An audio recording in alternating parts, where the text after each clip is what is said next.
उसी से प्रेरणा लेते हुए हम आज आगे बढ़ रहे हैं। कुछ लोगों को लगता होगा ये यूसीसी क्या लाए हैं, लेकिन जो संविधान सभा की डिबेट पढ़ेंगे उनको पता चलेगा कि हम उस भावना का यहां लाने का प्रयास कर रहे हैं। कुछ लोगों की राजनीति आड़े आती हो, लेकिन हम संविधान निर्माताओं की इस भावना को जीते हैं ना, तब जाकर के ये साहस करते हैं और कमिटमेंट के साथ पूरा करने का प्रयास करते हैं। आदरणीय सभापति जी, संविधान निर्माताओं का आदर करना चाहिए था। संविधान निर्माताओं के एक एक बात से प्रेरणा लेने की थी, लेकिन ये कांग्रेस है जिसने आजादी के तुरंत बाद ही संविधान निर्माताओं की भावनाओं की धज्जियां उड़ा दी थी। और ये दुख के साथ मैं ये कहना पड़ रहा है।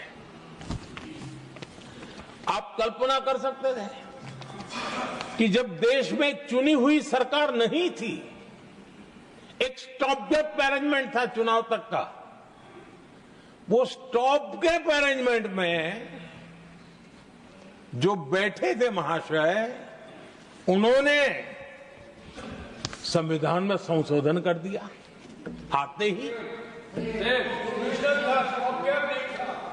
चुनी हुई सरकार करती तो थोड़ा भी तो समझ आता था, लेकिन उतना भी इंतजाम नहीं किया।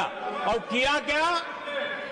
किया क्या उन्होंने फ्रीडम ऑफ स्पीच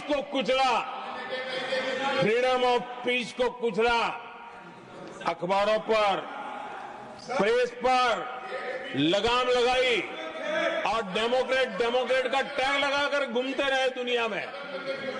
देश के डेमोक्रेसी का महत्वपूर्ण स्तंभ, उसको कुचलने का काम हुआ। और ये संविधान की भावना का पूरी तरह अनादर था। आदरणीय सभापति जी, देश की पहली सरकार थी, नेहरू जी प्रधानमंत्री थे, और मुंबई में जब नेहरू जी प्रधानमंत्री थे तब मुंबई में मजदूरों की एक हड़ताल हुई। उसमें मशहूर गीतकार मजरू सुल्तानपुरी जी ने एक गीत गाया था, कॉमनवेल्थ का दास है, ये कविता उन्होंने गाई थी। कविता गाने मात्र के गुणे में नेहरू जी ने देश के एक महान कवि को जेल में ठूस दिया।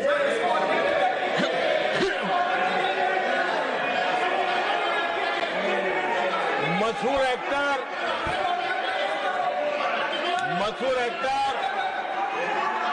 बलराज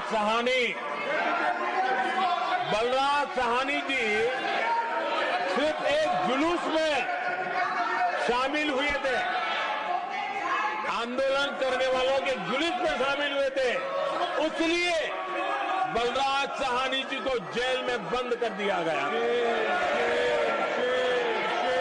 आदरणीय सभापति जी, लता मंगेशकर जी के भाई हृदयनाथ मंगेशकर जी ने वीर सावरकर पर एक कविता स्वरबद्ध करके आकाशवाणी पर प्रस्तुत करने का योजना बनाई। इतने मात्र पर हृदयनाथ मंगेशकर जी को आकाशवाणी से हमेशा के लिए बाहर कर दिया गया।